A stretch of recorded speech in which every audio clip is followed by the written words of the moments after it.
很多人以为大蒜是超级食物，排名前3名，但在台湾专家最新公布的名单中，它竟然掉到第9名。更可怕的是，很多你每天都在吃的东西，其实比大蒜强大非常多。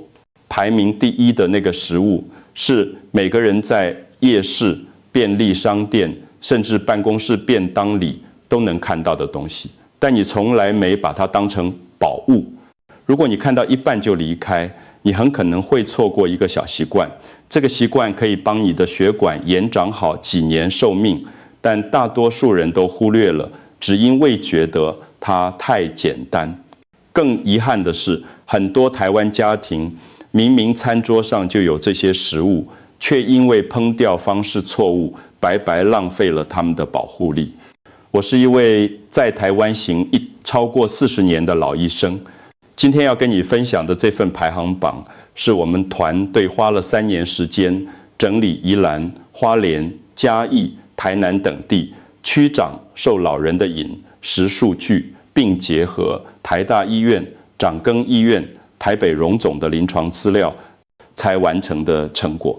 这不是凭空想象，而是用真实的血液数据、血管年龄检测报告一笔一笔比对出来的结论。现在我们就从第10名开始，一路往上走。每一种食物都藏住一个台湾人很容易应用的科学秘密。别忘了订阅我们的频道，并开启小铃铛通知，这样你就不会错过任何来自我们的健康建议。我想知道你是否正在认真观看这支影片。如果你觉得这些内容对你有帮助，请在留言区打1；如果没有帮助，请打0。为什么醋，一个大家都觉得只是便宜掉味料的东西，能够进入前10名？秘密在于，冲绳人和宜兰地区的长辈都有一个共同习惯，就是吃青菜和鱼的时候喜欢加醋。这个看似不起眼的小动作，背后却有非常强大的科学根据。醋可以帮助稳定血糖，降低饭后血糖高峰。当你吃下1碗白饭或1碗面，血糖会快速上升，但如果你在吃饭前先喝1小杯稀释的醋，或者在菜里加醋，血糖的波动就会变得平缓很多。它还能提高胰岛素的敏感度，帮助减少内脏脂肪累积。这对台湾中年人特别重要，因为我们吃太多白饭、面条，还有手摇饮料。很多人不知道，光是在吃饭前喝1小杯稀释的醋，就能让餐后血糖的波动变小很多。我看过太多糖尿病前期的病人，只是改变了吃饭的顺序，加上1点醋，3个月后糖化血色素就明显下降。有一位住在桃园的50多岁女士，她每次吃便当都会自己带1小瓶醋，吃饭前先喝1口稀释醋水。半年后，她的空腹血糖从110降到95，完全不用吃药。我记得台南有位阿妈跟我说，夏天他们都会用苹果醋拌凉拌菜，酸酸的很开胃，也不会让血糖飙太高。我的建议是，如果你也想试试看，可以选择天然酿造的醋，稀释后再喝，不要空腹喝太多，以免刺激胃。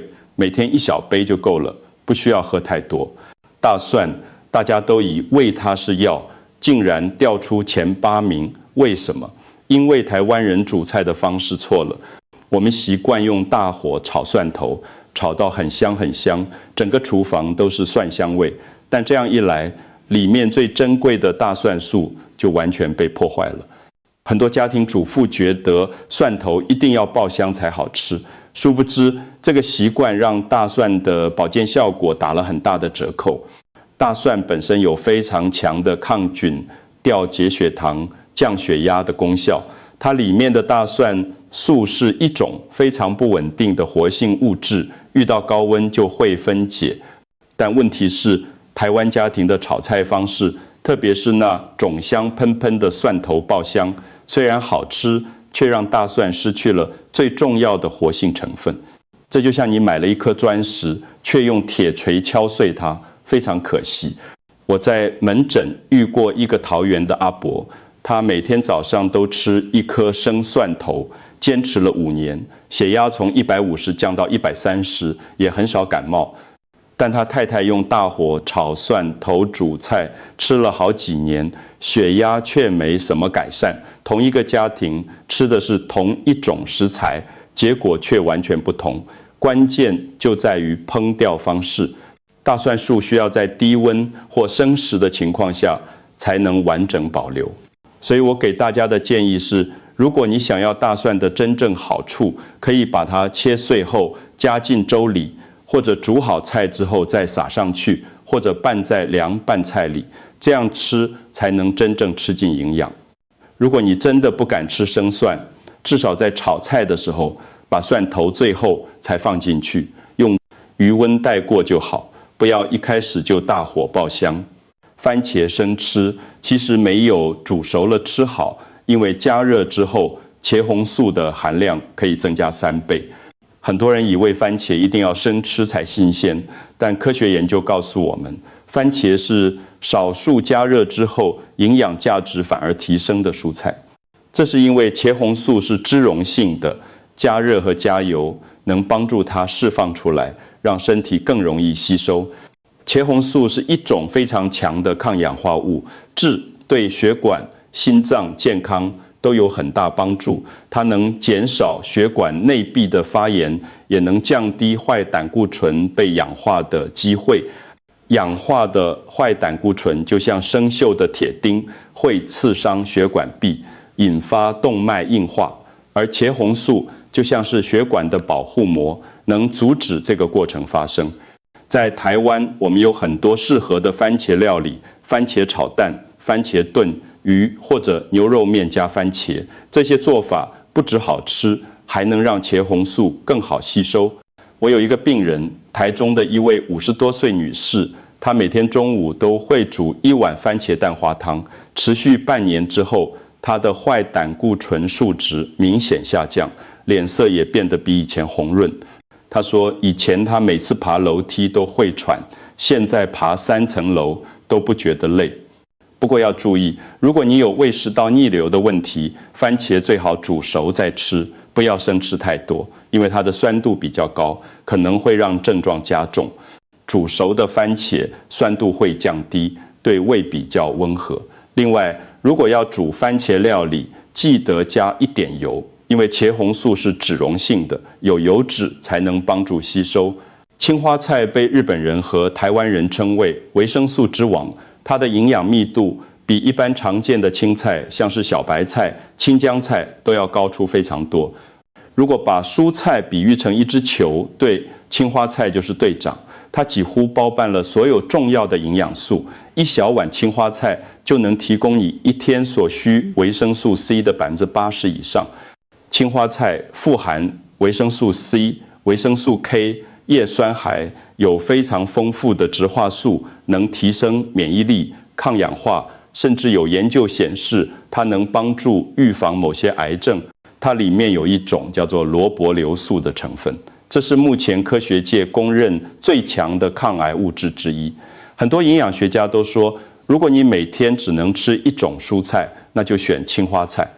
我在台北荣总担任主治医师的时候，看过很多癌症术后的病人，营养师都会建议他们每天吃1小碗蒸青花菜，因为它对细胞修复的帮助非常大。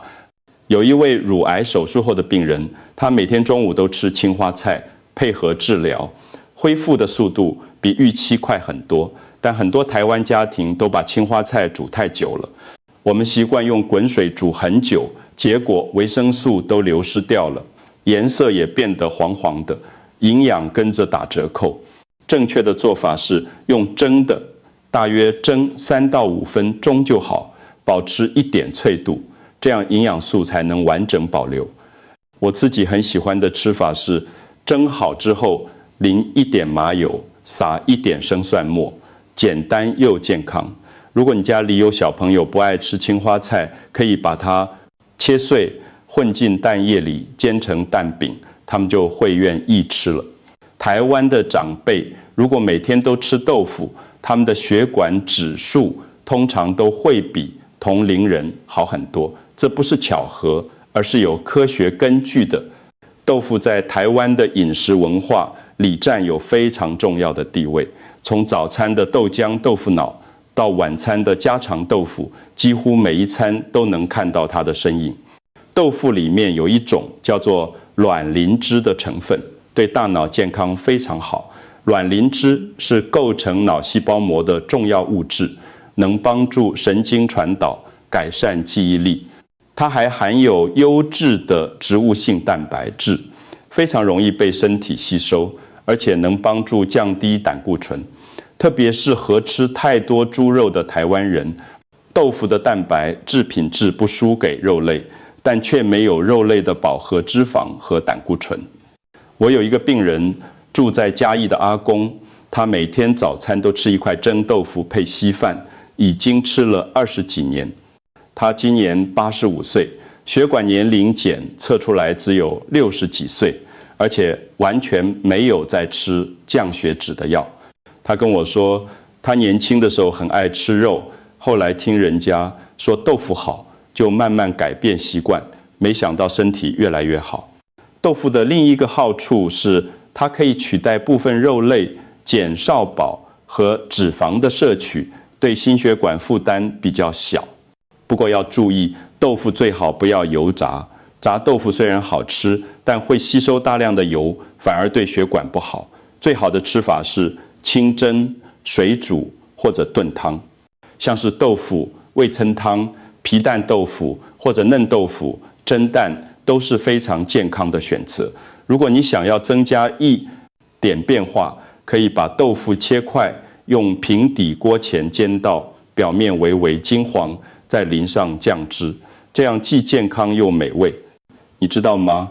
肠道被称为第二个大脑，台湾很多长寿的老人家都有一个共同习惯，就是早上喝优格。这个习惯看起来很简单，但背后的科学原理非常深奥。肠道里面住着超过100兆个细菌，这些细菌的种类和数量直接影响我们的免疫力、情绪，甚至寿命。优格里面含有益生菌，可以改善便秘、提升免疫力，甚至能影响我们的情绪和睡眠品质。肠道健康的人，身体的发炎指数通常都比较低血管，也比较不容易硬化。这对于年纪大、活动量少的人特别重要。很多研究发现，肠道菌相好的人，他们的血液里发炎指标 CRP 都比较低，这代表全身的慢性发炎比较少，血管自然就比较健康。我记得花莲有一位70多岁的阿妈，她因为长期便秘来看诊，我建议她每天早上空腹喝1小杯无糖优格，搭配一点蜂蜜，2个礼拜之后，她的排便状况就改善了，整个人气色也变好。她说以前她每天都要用力解便，非常痛苦，现在每天早上都很顺畅，心情也变得比较开朗。优格还有一个好处，就是它可以帮助钙质吸收，对预防骨质疏松也有帮助，特别是停经后的妇女。但要记得，优格不要跟浓茶或辣椒一起吃，因为茶里的单宁酸和辣椒的刺激性都可能影响益生菌的活性。选择优格的时候，尽量挑选无糖或低糖的，添加物越少越好。市面上很多优格都加了很多糖和香料，那种其实不太适合。如果觉得无糖优格太酸，可以自己加一点新鲜水果或少许蜂蜜，这样既健康又好吃。大白菜是菜市场里最便宜的菜，但它竟然能排进前4名。台湾有句老话说，青菜豆腐保平安。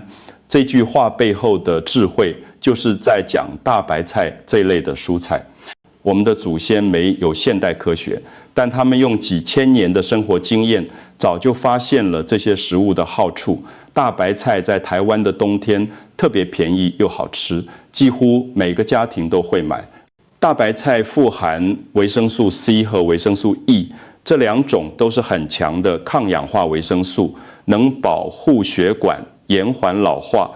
它的热量非常低，但膳食纤维很丰富，能帮助肠道蠕动，排出体内的废物，对中年妇女减重特别有帮助。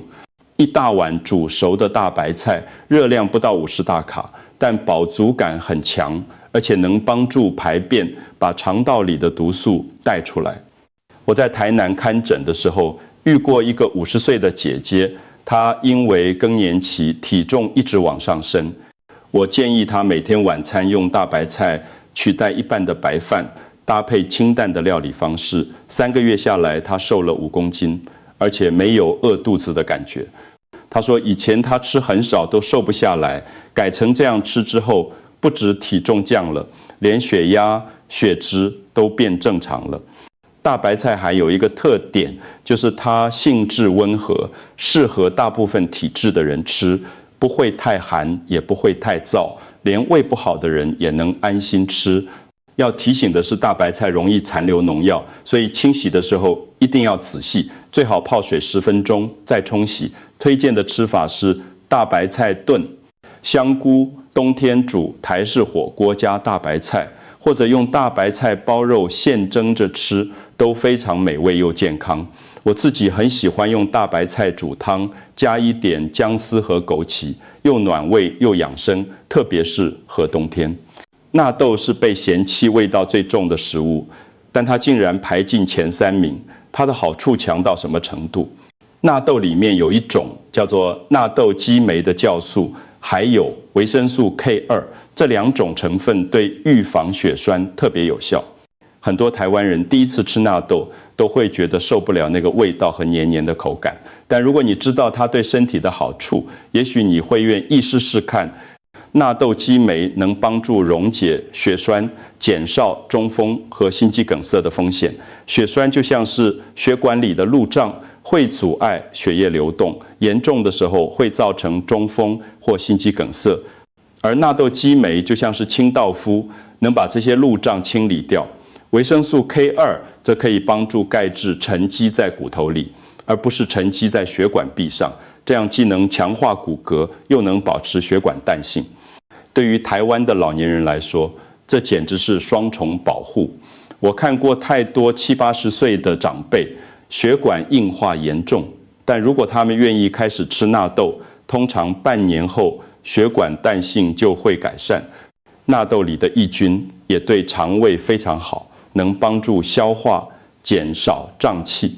我有一个住在台北的病人，65岁，他每天早餐都吃1盒纳豆，已经吃了10年。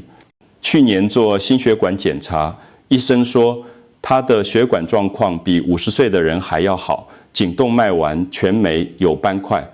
我知道很多人不敢吃纳豆，因为它的味道和粘稠感，但我建议你可以化试看这样吃，把纳豆拌进热饭里，加一点葱花，一点酱油，味道就会柔和很多，也比较容易入口。有些人会加一点芥末或柴鱼片，这样能盖掉一些纳豆的气味。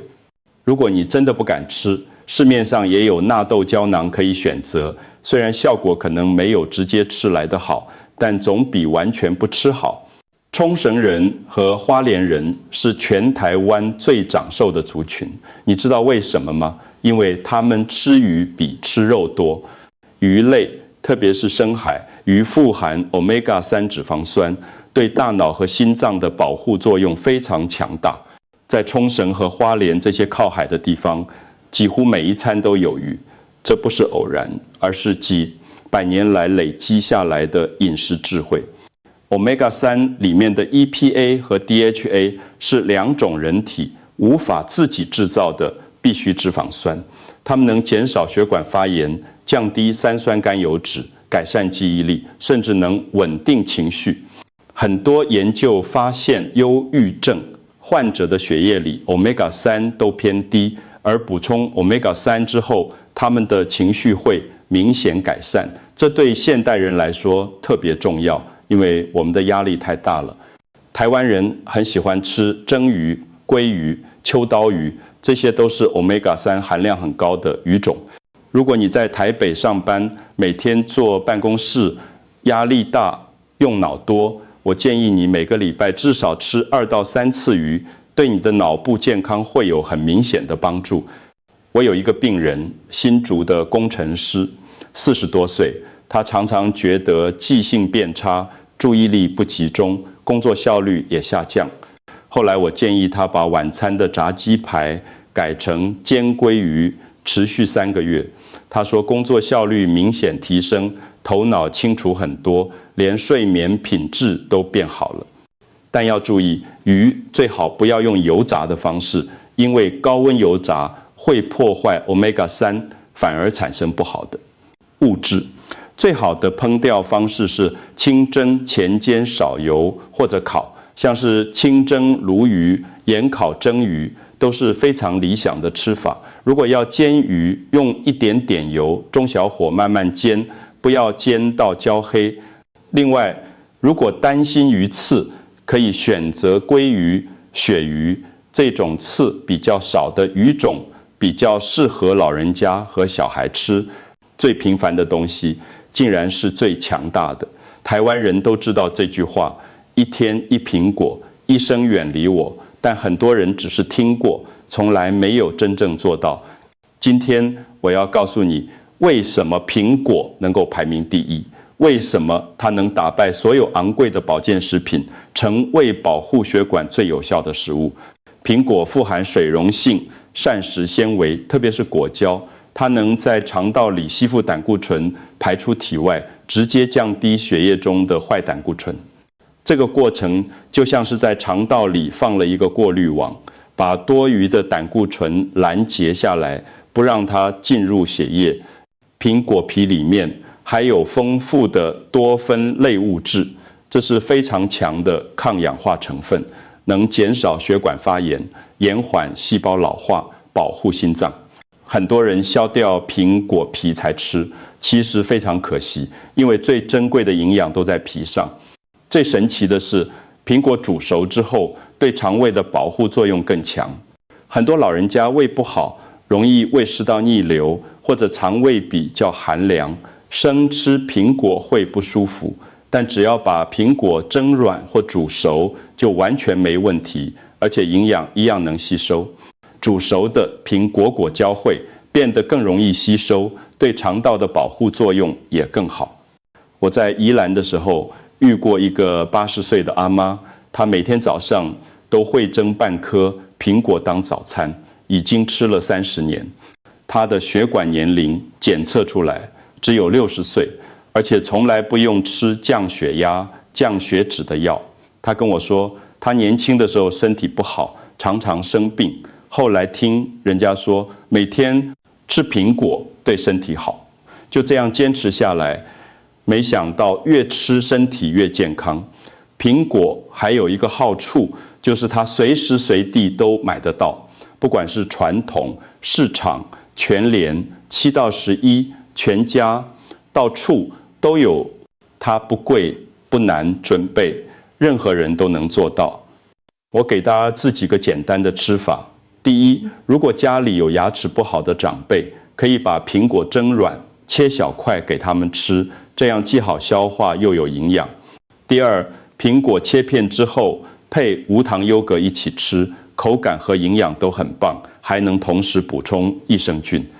第三，早餐的时候把苹果切丁加进燕麦粥里一起煮，香甜又健康，能让你一整个早上都有饱足感。如果你想要更丰富的口感，可以加一点肉桂粉，不只好吃，肉桂还能帮助稳定血糖。今天跟你分享的这10种食物，其实都不贵，也不难取得。真正能延长寿命的，不是昂贵的保健品，而是每天重复的简单习惯。这份排行榜里的每一样食物，你都可以在传统市场、全联、7到11、全家买到。关键不是你吃了多少次大餐，而是你每一天每一餐有为自己的血管做一点小小的努力。